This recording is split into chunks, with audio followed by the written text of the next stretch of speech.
Muitíssimo boa tarde, amigos. Todo mundo aí que acompanha o Studiorum. Como é que vocês estão? Tudo bem? Hoje é dia de live.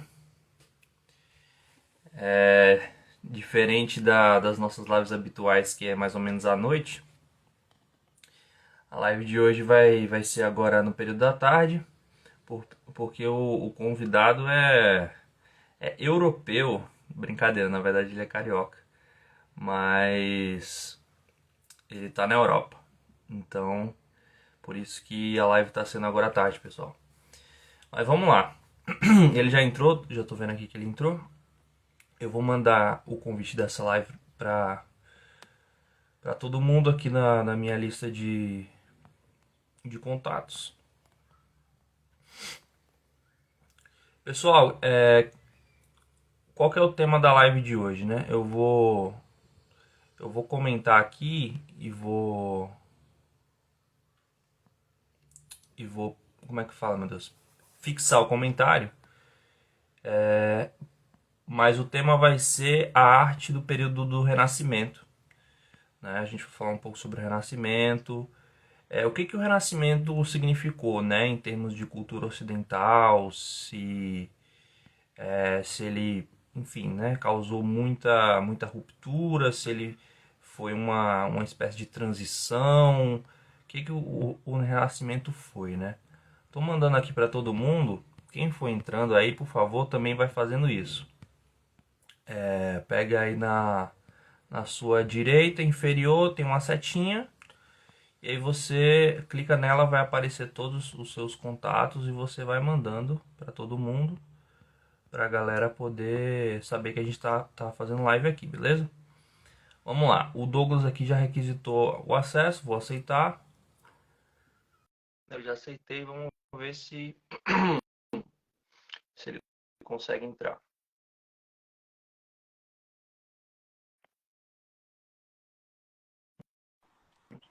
Certo. Fala aí, Douglas, tudo bom, cara? E aí, beleza? Como é que tá? Beleza? Como é que tá a força? Aí me inspirei em você, cortei o cabelinho igual você, cara. Boa, é bom que não dá trabalho, pô. Exatamente, isso É, aí. Ô, tranquilo. Douglas, você tá na Lituânia, né, cara? Tô, cara, tô na Lituânia. Lituânia fica ali nos Bálticos, norte da Europa, nordeste da Europa ali. É frio, né? Muito frio aqui. Agora é verão, calorzinho, tá tranquilo. Mas Legal, é tranquilo, um país muito tranquilo, muito bom pra se morar. legal, legal. Um carioca na Lituânia é bem diferente, né? É, é, é. Não é Encontrei muito nenhum comum, carioca aqui ainda, cara. né? Mas já encontrou outros brasileiros de quais regiões? Encontrei. Acontece, trabalho numa empresa, numa multinacional. E essa multinacional é muito grande a empresa. E o centro financeiro da empresa é aqui. Eu trabalho com parte financeira da empresa, que lidar com todas as empresas, né, dela que tem na Europa e no mundo. Então tem muita gente de muitos países, inclusive dois brasileiros. Aí dá para Legal. falar um pouquinho português. Ah, legal, legal. É, Beleza. Pessoal, então vamos lá, vamos começar. Como eu estava falando, né, antes do Douglas entrar, o nosso tema vai ser arte do Renascimento. O Douglas é um cara que entende muito de arte, conhece muito sobre a história da arte, e aí eu convidei ele para a gente conversar um pouco sobre o Renascimento, o que o Renascimento significou para a cultura ocidental, né? Douglas, é, primeiramente, só tu te introduzes um pouco, assim, mais ou menos, quem tu és, só para quem não te conhece ainda. bom, eu não gosto de falar muito de mim. Não tem muito para falar de mim, mas bom, sou 12, eu me dedico a minha vida à vida intelectual, né? Por mais que eu seja da parte financeira, profissionalmente, mas é aquilo que o Google diz: qualquer atividade que você faz na sociedade pode ser concatenado com a vida intelectual. Então, é isso que eu faço. Eu sou aluno do COF, do ILSS e ICLS, do Gugu de Carvalho e do professor Lopes de Carvalho. E, e é isso. E é isso. Beleza, Bem, beleza. moro na Lituânia faz 5 anos quase, né? Morei aqui, tenho uma família aqui, tenho o trabalho aqui e é isso, cara. É isso. Tá, beleza. Para quem não me conhece, pessoal, só vai ver se depois alguém vai falar que eu não me introduzi. Meu nome é Rian, sou professor de História, Filosofia, enfim, tô, tô produzindo conteúdo mais para a internet, porque hoje em dia é assim, né? Todo mundo tem que colocar um pouco o trabalho na internet, né? Para conseguir um público aí, para disseminar um pouquinho o seu trabalho. E eu faço sempre lives trazendo convidados diferentes para a gente falar sobre temas diversos. Mas entrando no tema de hoje, então, o primeiro tópico que a gente vai abordar, no caso, é o que foi o Renascimento em si. E aí eu vou começar introduzindo a parte mais histórica no Renascimento, para quem talvez não esteja entendendo do que a gente está falando. Então vamos lá, pessoal. Ó, lembrando que a história universal, principalmente ocidental, ela é dividida em três períodos, grandes períodos, né, chamados de idades. Então a gente tem a Idade Antiga, que vai até a queda do Império Romano Ocidental, a queda de Roma, em 480.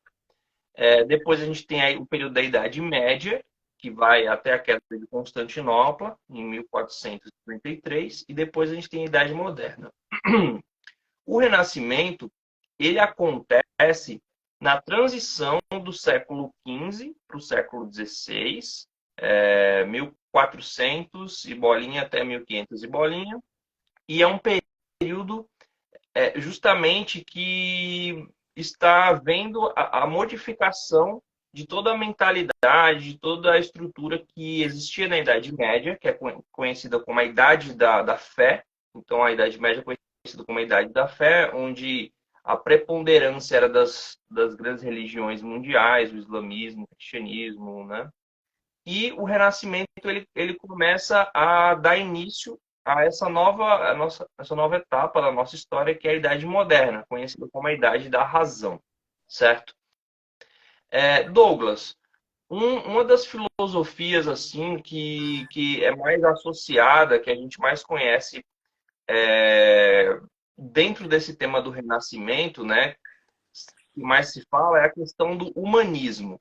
O que exatamente foi o humanismo? Você poderia explicar um pouco para a gente?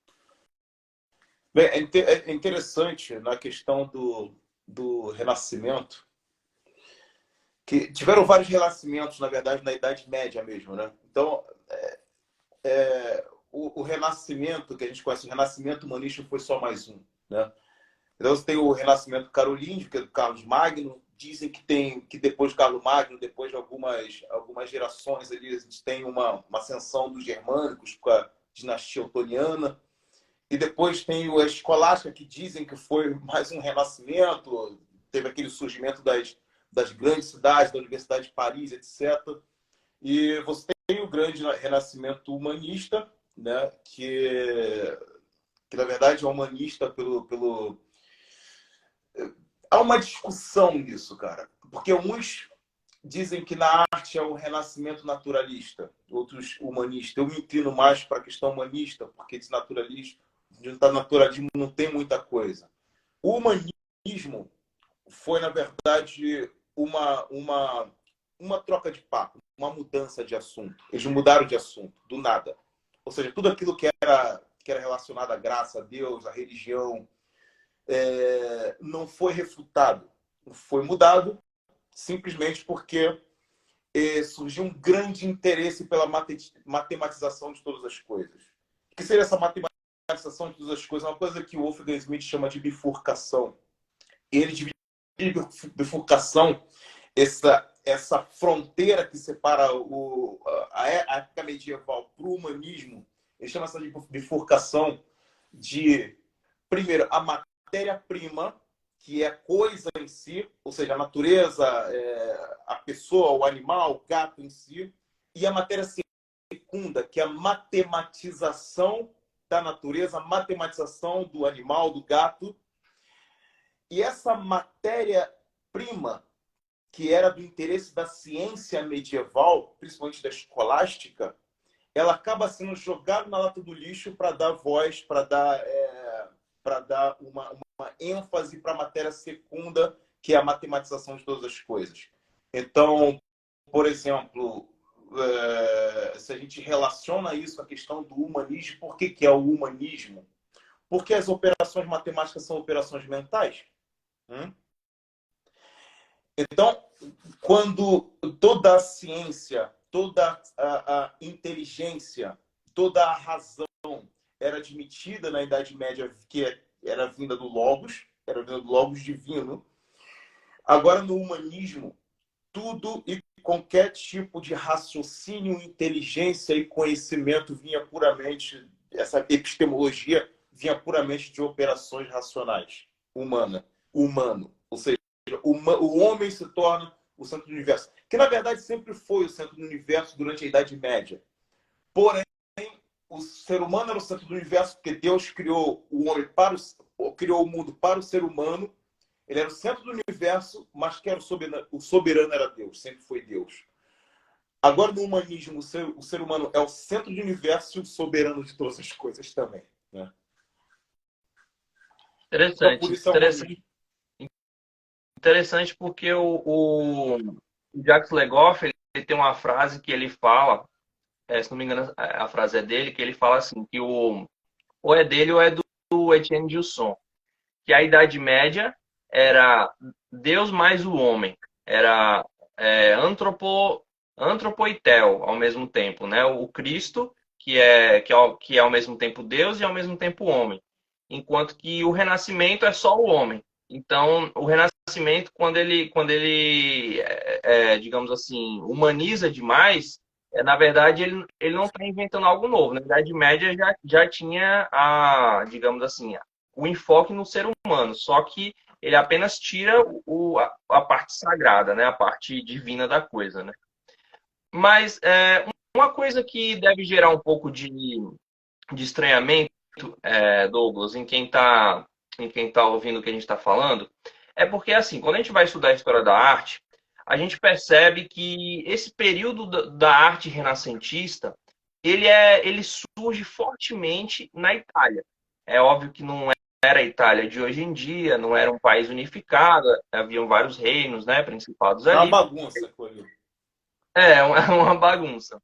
Mas era justamente na Península Italiana que surge essa arte renascentista. Só que eu acho que as pessoas podem pensar assim, poxa, mas justamente na Península Italiana, que tinha tanta influência da Igreja Católica, do papado, do cristianismo, né, e tal, que você tinha, enfim, tantos santos, né, São Francisco de Assis e tal, porque justamente lá vai surgir um pensamento que, de certa forma, desvia de Deus e procura, enfim, enquadrar apenas o homem na discussão, né? Você poderia comentar um pouco para a gente da relação entre cristianismo, Igreja Católica, por que o Renascimento tem ligação com a Igreja Católica, mas ao mesmo tempo ele parece estar meio andando em paralelo, assim, não andando junto, mas andando em lados separados, digamos assim. Olha, essa coisa é porque essas coisas acontecem no nível intelectual, essas mudanças acontecem no nível intelectual. Tá? Do nível intelectual da elite clerical, porque clero não tem lá, não é diretamente, não tem diretamente a ver com igreja, com religião. Clero quer dizer os intelectuais, né? Em francês, o clero e intelectuais têm o mesmo princípio. Então, mas o que acontece aí é uma mudança muito sutil. Se a gente for para pensar onde começou, onde foram as primeiras universidades? Em Paris e Bolonha, né? Na Itália. O que se estava fazendo dentro das universidades já dava para saber, e já tinha sido... E era uma coisa que o São Boaventura já tinha falado, sobre o perigo dessa volta pelo interesse demasiado pela lógica. O período escolástico foi o período onde a intelectualidade ocidental foi chegou no seu auge. No seu auge. Chegou no auge no sentido de que, depois daquilo, jamais vimos uma habilidade lógica aristotélica tão grande quanto dos escolásticos. Então, você chega a uma hora que essas operações lógicas já tinha sido falado por São Tomás de Aquino, que a lógica, a matemática, não é sinônimo de realidade. Conclusões matemáticas não são conclusões diretamente reais.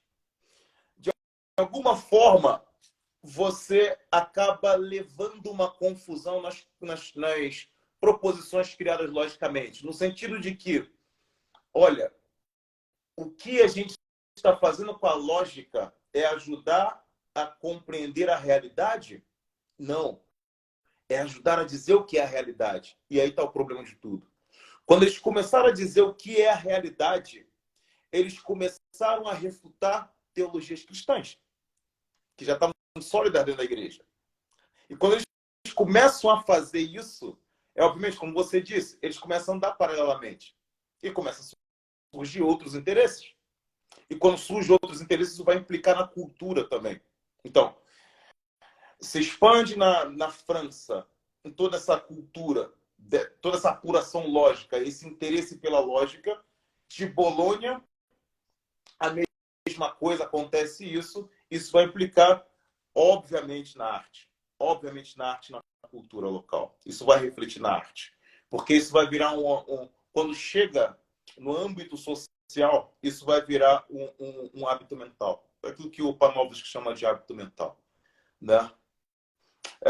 Tem esse lado também, tem um lado também que desde do século XIII surge uma coisa chamada carreira universitária, onde antes, na época das heranças de Hugo de São Vito, como São Tomás de Aquino, São Boaventura, Don Scott, você tem um interesse dentro da universidade, dentro da vida intelectual, genuinamente ligado a Deus, um movimento vertical.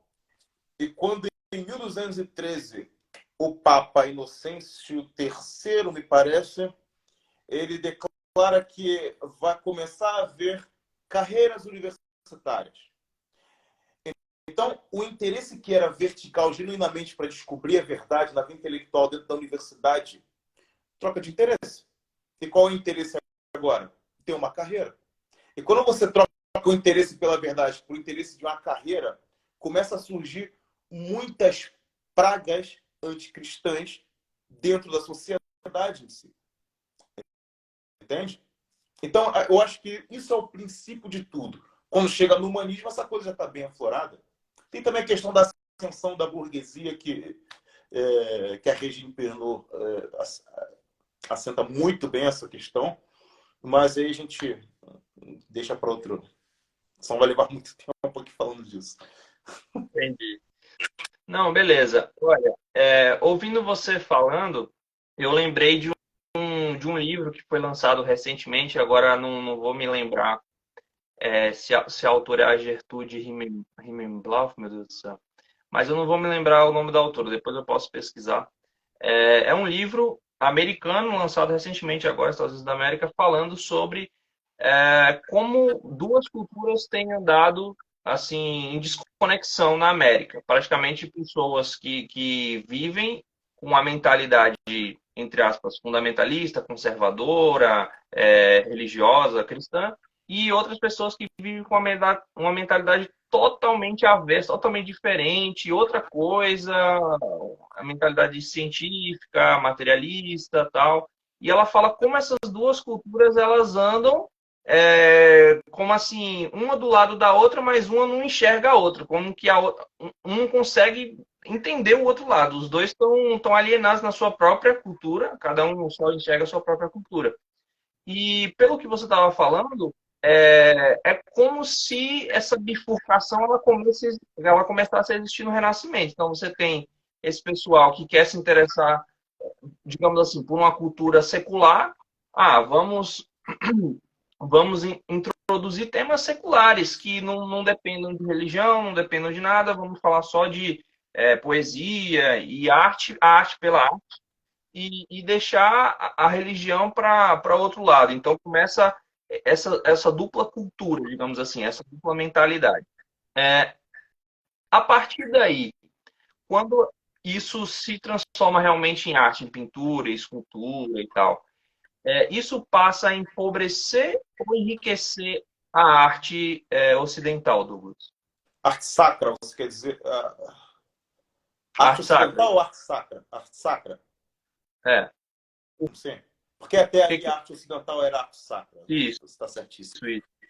Você vê bem, o Francis Schaeffer, ele chama atenção para uma coisa. Uma coisa que você até tinha citado muito bem, que o período medieval é o período da graça. Né?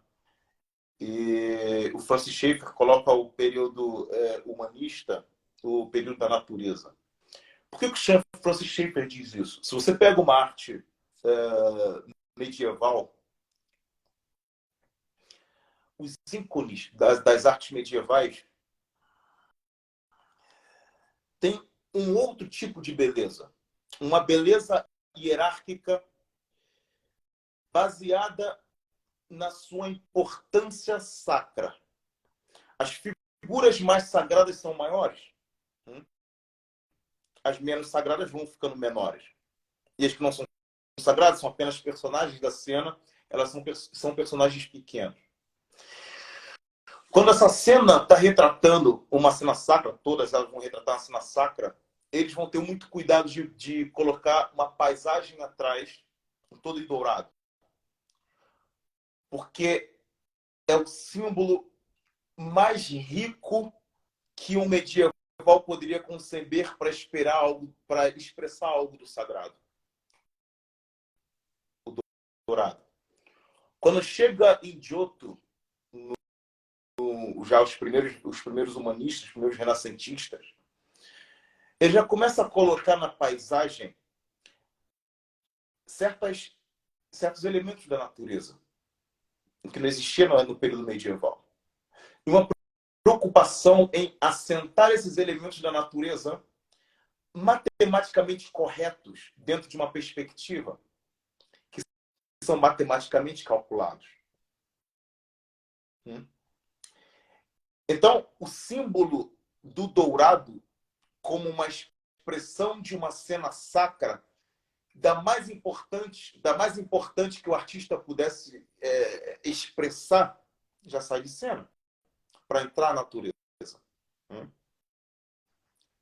O que a natureza faz? A natureza tira a graça do protagonismo e começa a colocar na pedagogia do espectador, quando assimila a arte, de que a beleza não está no sagrado, e sim na boa execução, na capacidade que o artista tem de executar aquela arte matematicamente perfeita. Então, de Giotto, você vê uma perspectiva não muito perfeita, mas matematicamente calculada. Ele não tinha tanta técnica para fazer isso, mas foi um revolucionário nesse aspecto. Quando você chega nos grandes artistas, o Michelangelo, principalmente o Leonardo da Vinci, que junto com Cecchino Cellini diziam que para você fazer uma arte você precisava copiar perfeitamente o modelo. Então você tem dois tipos de matematização da arte e não a naturalização e o realismo. E aí que muitas pessoas se enganam. A arte renascentista não tem a ver com o realismo. O que tem a ver com o realismo é aquilo que está relacionado com a matéria-prima. O gato em si, a vaca em si. A arte do renascentismo está diretamente relacionado com a arte científica, a arte da matemática. Se você for ver bem isso, isso causa na mentalidade ocidental uma certa prepotência das capacidades humanas, onde ele descobre uma chave do universo, onde ele pode abrir a porta da verdade. E que diz a frase: o mundo é feito de operações matemáticas. Isso é arte renascentista? Arte renascentista não é realista. Então você divide a arte realista em duas partes. Uma parte é a parte mimética, que é do Leonardo da Vinci, o Titino Cennini, não Rafael é outra história. E você tem uma outra coisa na arte renascentista, que é do Albert, por exemplo, que é o seguinte: olha, a gente não precisa copiar a natureza. Eu acho que tem algo muito mais importante do que a natureza. E aí você vai entender por que o centro de tudo não é a natureza, não é o realismo. O centro de tudo é a matemática. Ele diz o seguinte: por quê? Porque a natureza tem alguns defeitos que nós podemos consertar. Hã? Nós temos o poder de tornar a natureza perfeitamente bela naquilo que a natureza não mostra. A natureza tem seus defeitos. A gente pode consertar os defeitos. Olha, olha, e aí vem a volta do gnosticismo neoplatonista. O que a gente faz com a natureza é usar o poder da ideia, da criatividade puramente humana, que aí é um neoplatonismo meio bem humanista, para poder fazer algo mais perfeito que a natureza. Porque Fídias, no passado, fez isso na arte grega. Fez um Zeus. Mas eles não viam Zeus. Mas como é que ele fez uma escultura tão perfeita, tão bela, como Zeus de Fídia? Porque nós temos a capacidade de fazer isso. Então, o que é isso? A centralização do ser humano, antropocentrismo, refletindo na obra de arte.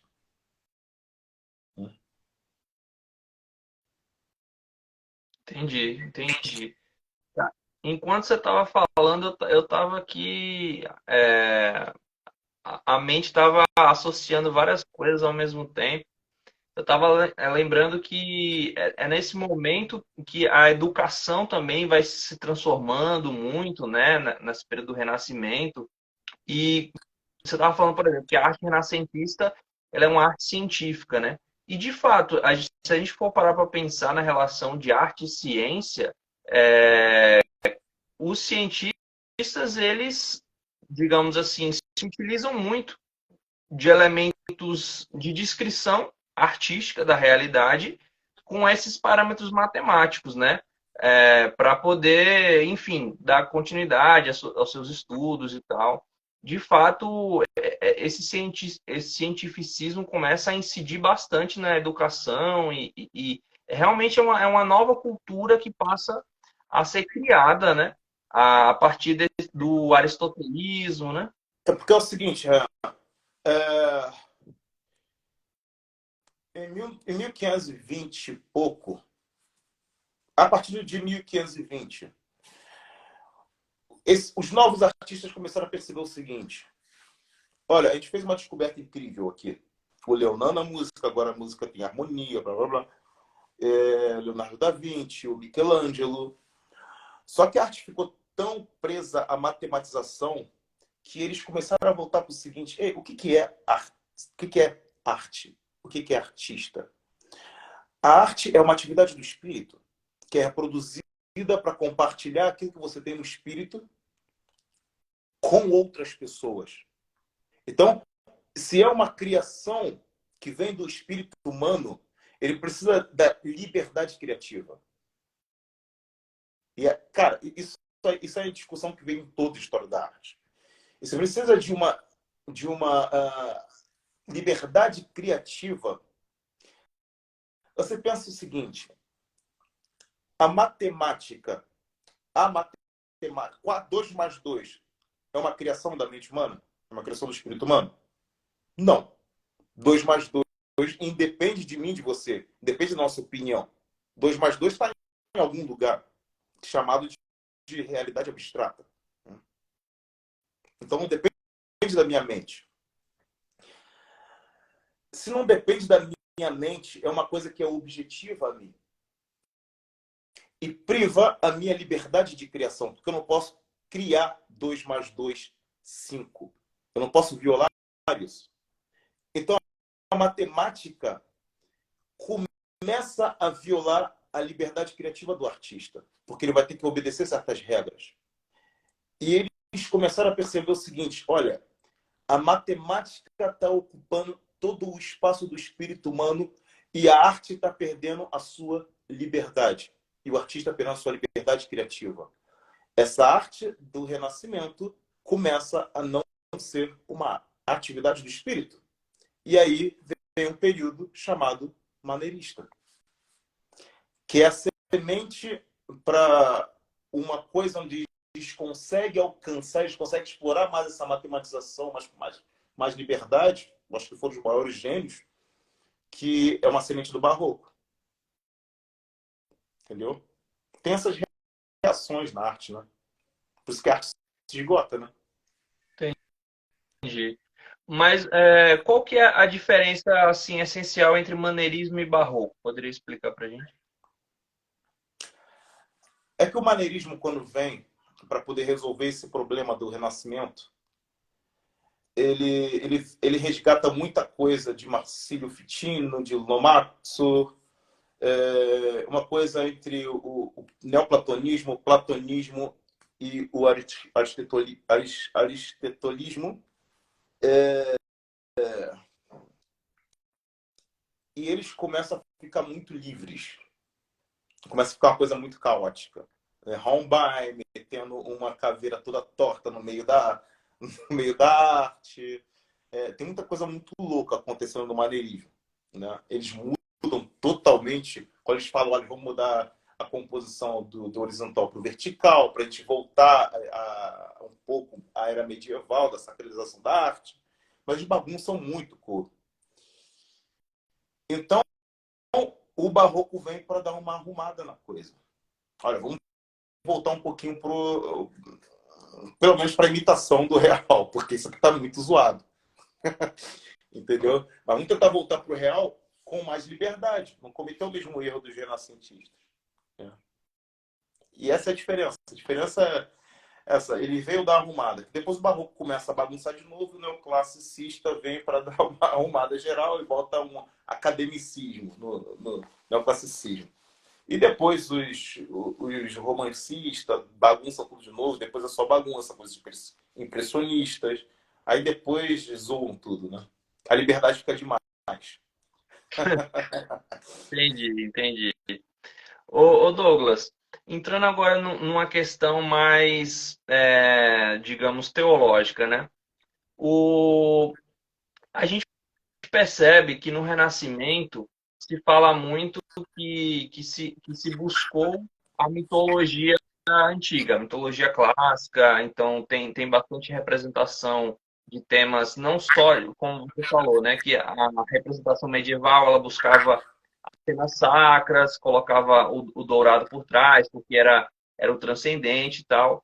E aí passa a se pegar algo que é mitológico, que, enfim, eu acredito que muitos ali do período do Renascimento tinham essa dimensão de que era mitológico, não era real, mas ao mesmo tempo tinham o desejo de representar aquilo, talvez só do ponto de vista didático, pedagógico, educacional, mas ao mesmo tempo você tem de fato outros que já vão por um caminho de buscar realmente é, uma opção ao cristianismo em termos de filosofias de mistério antigas e esse paganismo, essas tradições herméticas e tal. A gente poderia dizer que o Renascimento ele é o renascimento do paganismo, o renascimento da cultura politeísta clássica, e que, na verdade, o renascimento ele é como que, digamos assim, o corpo que passou um tempo em contato com Deus e cansou de estar em contato com Deus e agora eu vou voltar para minha vida pagã, que era a cultura greco-romana antiga. Sim, sim, sim, sem sombra de dúvida. Um pouco tosco também, é uma volta meio tosca, porque a arqueologia, a arqueologia não estava assim tão avançada para a descoberta de coisas interessantes do período clássico, só vai acontecer no século XVIII, com o neoclassicismo. Então, é um pouco tosco, eles não sabiam nem como se vestia, o pessoal se vestia direito, assim, o pessoal... Eles tinham algumas estátuas da época, algumas esculturas e tal, já muito degradada, então eles não tinham uma abrangência de conhecimento do que era a estética clássica. Mas você tem uma coisa interessante que acontece no Renascimento, que é a prepotência que os renascentistas e os que defendem o renascentismo, a renascença, entende que não a vinda de uma nova era, esquece a superstição, o período das trevas, e daí tem toda a propaganda de Erasmo de Roterdã, tem o Padre Noel, e tudo aquilo. Só que quando você vai ver a coisa, toda sorte de macumba, cara, vem com o período do Renascimento. Toda bruxaria, sociedade esotérica, sociedade secreta, a gnose com um neoplatonismo humanista, que não quer saber de Deus, quer saber apenas de um demiurgo para exaltar o homem, que isso vai desembocar mais tarde em Hegel, por exemplo. Então é isso. Tudo quanto é tipo de feitiçaria vem. Tanto que toda essa turma, cara, o Marcílio Fitino, o Lomatsu, toda essa turma, eles eram tudo macumbeiro, se é que você me entende. Eles eram tudo envolvido com gnosticismo, hermetismo, todas essas coisas. Que o próprio Aristóteles, na época do Alexandre o Grande, falou para Alexandre o Grande não mexer com esse negócio de gnose, que era perigoso. E olha quem falou, Aristóteles, cara. Então, você tem sim essa volta. Tem sim essa volta. Tudo isso, magia, astrologia, astrologia horóscopa, alquimia, tudo isso vem na Renascença, cara. Na Renascença. É interessante, Douglas, também uma coisa Rapidinho, que... Sim, tanto que Botticelli pinta o quê? A Vênus, para retratar lá a amada dele, né? Coitado de corno, porque a mulher era casada com um dos Médici, ele não podia fazer nada contra isso, porque eles eram os mais poderosos de toda a região da Itália, até mesmo da Europa, né, na época.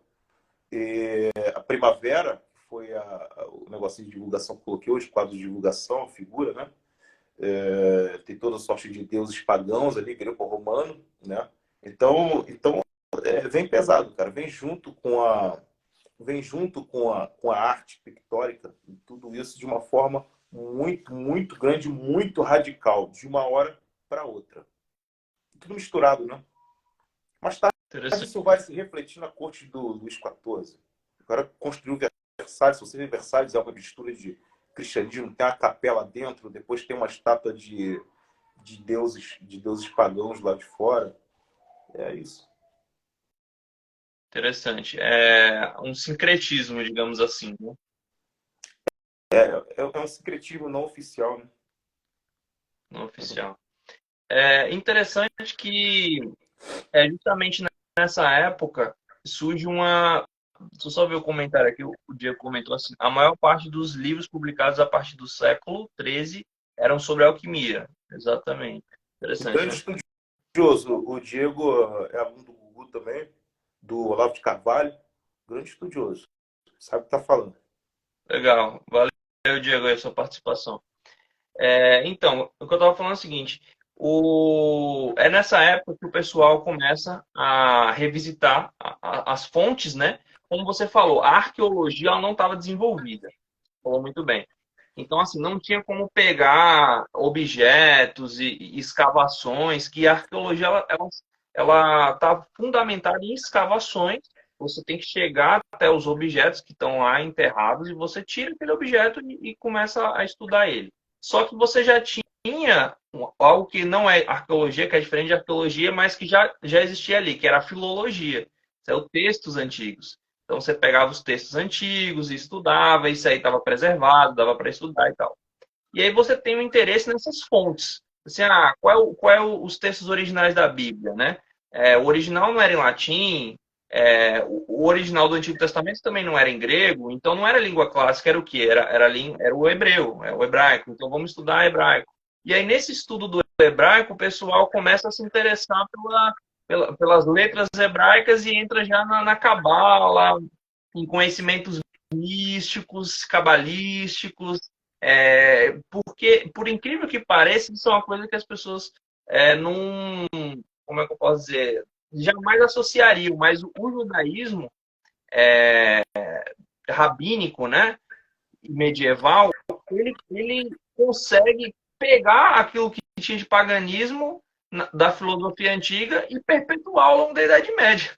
Quer dizer, uma religião que era para ser a base da revelação, ela consegue fazer esse sincretismo, que com certeza também não deve ter sido algo oficial, foi algo que foi sendo gerado assim organicamente, e vai perpetuando esse paganismo ao longo da Idade Média. Mas, mas aí você tem esses cientistas, como Isaac Newton, que era uma pessoa extremamente assim mística, escreveu muito sobre as profecias bíblicas, essa literatura apocalíptica.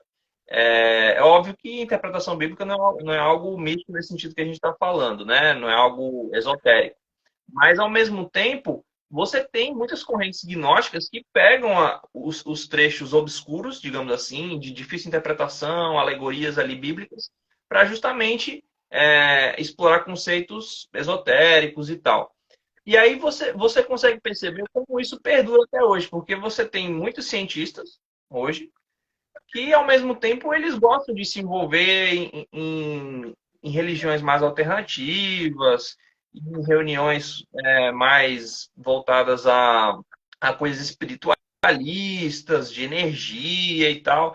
Então, ao mesmo tempo que o cara segue a ciência, deveria ser algo que foge da superstição, como você falou, ele parece que o ser humano tem a necessidade de encaixar o lado religioso em algum lugar. Então ele precisa ficar nessa dicotomia, né?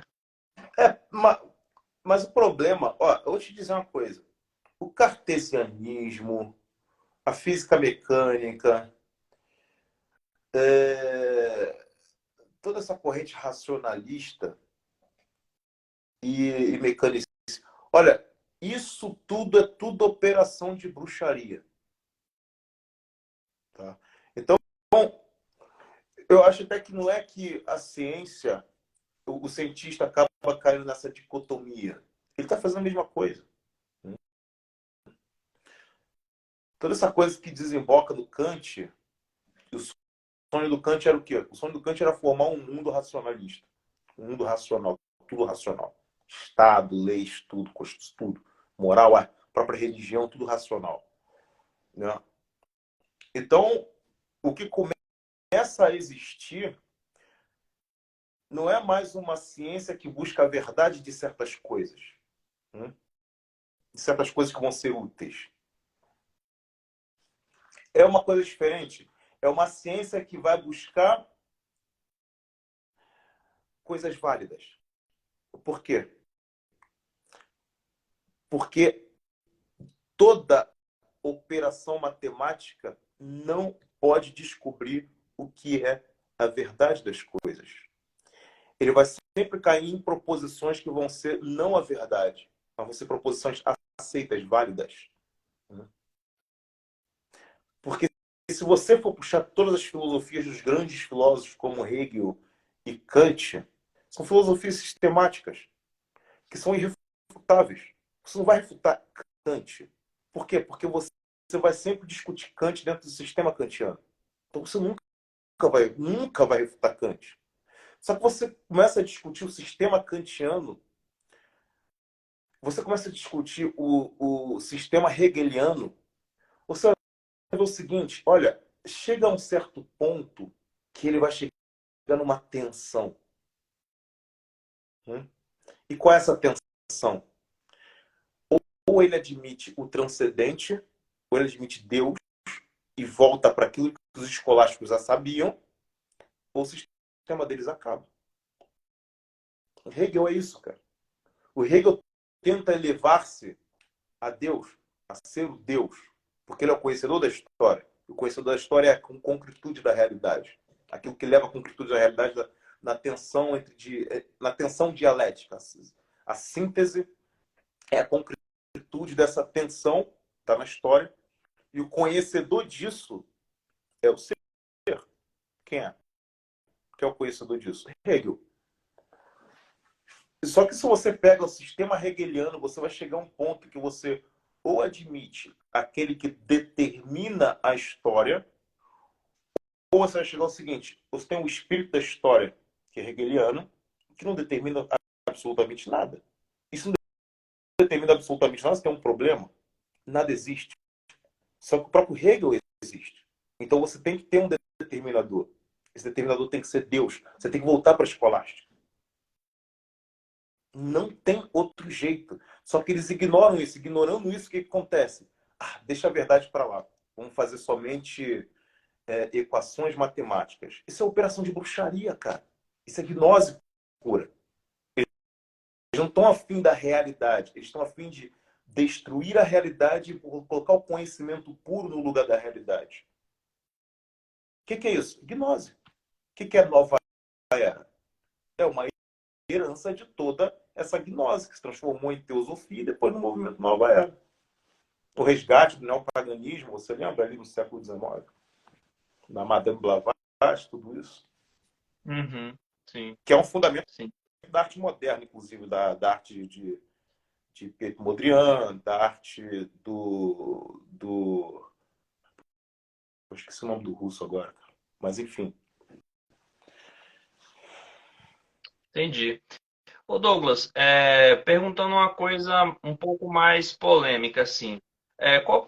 Como você enxerga, por exemplo, a questão do conflito entre ciência ou atividade científica e a igreja na época da início da modernidade?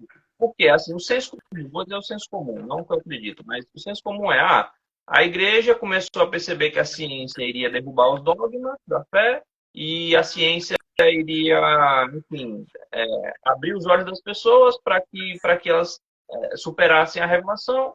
Então a igreja pensou, a gente vai perder nossa autoridade, a gente precisa combater os cientistas. Basicamente, esse é o senso comum. Claro. Agora você está dando uma visão um pouco diferente, que esses cientistas, na verdade, eles tinham de fato um envolvimento com uma superstição, digamos assim, um esoterismo que de fato era pagão e de fato era condenável do ponto de vista da religião e a igreja, assim, de certa forma, havia essa relação entre as duas coisas, né?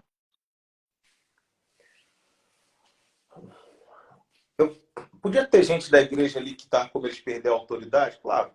Porque a igreja estava muito envolvida com a corte. Entendeu? Isso também foi um problema da igreja católica. Né? Tinha muita coisa errada na igreja católica, a gente não pode fugir disso. Porém, a igreja sabia. Claro que eles não podiam prever que ia acabar em Kant. A igreja não podia prever isso. Mas eles sabiam que o que estavam fazendo não é que iam acabar com a autoridade, com a coisa da igreja, nada disso. Eles sabiam o seguinte: esses caras vão destruir a humanidade. Esses caras vão deformar o ser humano. Porque o que eles estão fazendo não tem nada a ver com a verdade. Eles sabiam disso. Os doutores da igreja sabiam.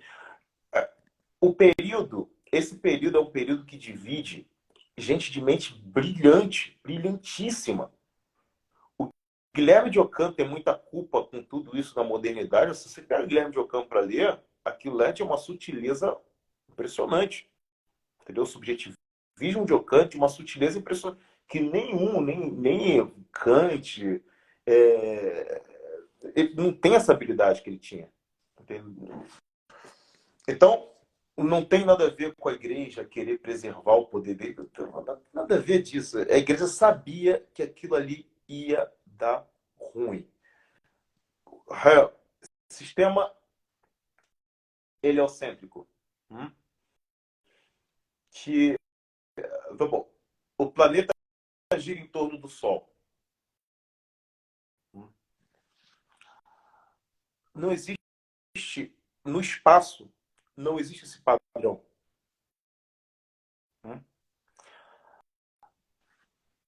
A Terra gira em torno do Sol depende de que perspectiva você vê. No espaço, também não é espaço absoluto, como Newton acreditava, que não existe espaço absoluto. Espaço consiste em conter algo dentro, contingências. Depende do ângulo que você vê, da perspectiva que você vê, você pode colocar qualquer coisa girando ao redor de qualquer coisa. Tem cientistas hoje em dia que sabem disso.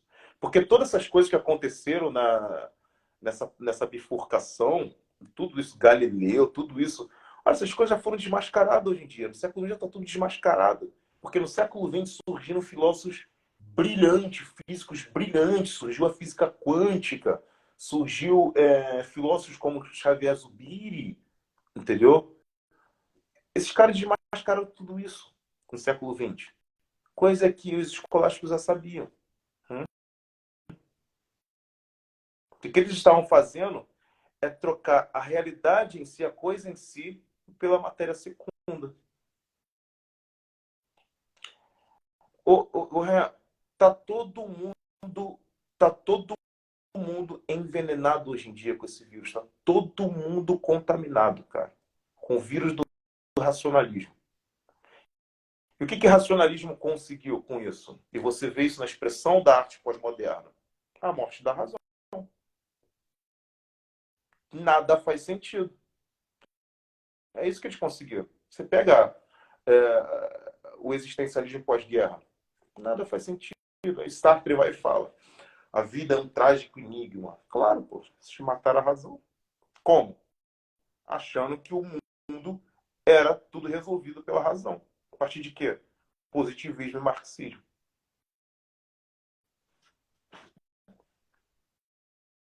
Perfeito, perfeito. Pessoal, então, nossa live tá se estendendo um pouco, a gente já está chegando em 1 hora de live. Basicamente, o que a gente já falou até agora? A gente passou pelo humanismo, comentou sobre a distinção aí da Idade Moderna para a Idade Média, o que muda, o que mudou, sobre como isso se apresentou na arte sacra, e agora, nesse último momento, a gente falando um pouco sobre a ciência e sobre a superstição que passaram a estar tão conectadas aí. Douglas, palavras finais, cara. O que você teria para concluir? Bom, tudo isso é reflexo, tudo que a gente falou, por isso que a arte renascentista é muito importante ser estudada, porque tudo isso que acontece é resultado dessa bifurcação, resultado dessa apresentação dessa arte que pretendia mostrar a realidade, mas que na verdade não era a realidade, era um engano. E é a mesma coisa que acontece hoje em dia, cara. Então, hoje em dia, a gente troca a realidade por abstrações, como eu confio na ciência. Lembra dessa frase? Todo mundo tá falando, ficar falando aí, confio na ciência. Isso é uma abstração. Essa é a mesma coisa que o quadro renascentista fazia, né? Porque a gente tem que colocar na cabeça que a arte renascentista, de modo algum, é uma arte de má qualidade, não é arte. Isso é da arte do mais alto valor, tá? Quem tiver a oportunidade, vá no museu em Florença, no Museu do Uffizi, você vai ver toda a história da arte renascentista. É uma coisa belíssima, belíssima, belíssima. A gente tem... E também não é assim, é uma arte ateísta, longe disso. Todos eles eram cristãos devotos, inclusive o Botticelli. Ninguém era ateísta ali, entendeu? Mas essa contaminação só prova o seguinte, que a gente nunca vai chegar no mundo perfeito. Não existe o reino do céu aqui na Terra. Isso é uma prova disso. Isso é uma prova de que não adianta você planejar um mundo melhor no futuro. Não vai ter. Porque nós somos assim. A gente caga as coisas. Cara. A gente tenta melhorar e a gente faz pior. Então, é aquilo. Olha, volta um pouquinho. A época medieval não era melhor do que o de agora. Mas volta um pouquinho para algumas coisas boas da época medieval. Para as coisas sinceras. Toda atividade humana ser arte, como que aquilo que vem do próprio Deus. não vem de você. Aquilo que o Agostinho concedia como arte, uma atividade divina que vem como Deus, uma oportunidade que você tem de imitar um pouquinho o Criador, porque Ele te dá esse poder, Ele te dá essa oportunidade. Por misericórdia, não somos nada, pô. O que nós somos? Eu sou somente um Zé Mané, que sei um pouquinho para poder me orientar e talvez ajudar alguém que queira escutar. E é assim que a gente é, entendeu? Ser o centro do universo, tirar o soberano, tá doido, eu não quero essa responsabilidade. Eu quero alguém que possa me perdoar e que saiba profundamente, do fundo do meu coração, do fundo da minha alma, quem eu sou. E só Deus pode fazer isso. E perante Ele, quem sou eu? Sou um vermezinho, mas Ele me chama de filho. É tudo isso que eu preciso na minha vida. Nada mais. Não preciso de ciência, nada, academia, nada disso, nada disso, nada disso. Só preciso ter uma faminha, uma fama perante, um reconhecimento perante Jesus. E é isso. Assim eu termino a minha parte. Excelente, excelente. Pessoal, espero que vocês tenham gostado da live de hoje. Vai deixar Foi gravado, reflexo da minha parte. Vai Oi? deixar gravado, né? Vou. Eu vou deixar gravado. Qualquer coisa eu baixo e mando para você pelo Telegram se você quiser. Mas eu vou Beleza. postar aqui no Isso. Que a Instagram. galera assiste, né? Beleza, beleza.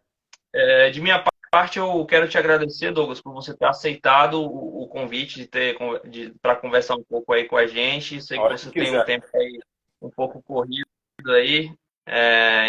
Enfim, espero que conversar aí com um brasileiro seja bom, né, para quem tá, É um para quem tá alívio. na liturgia.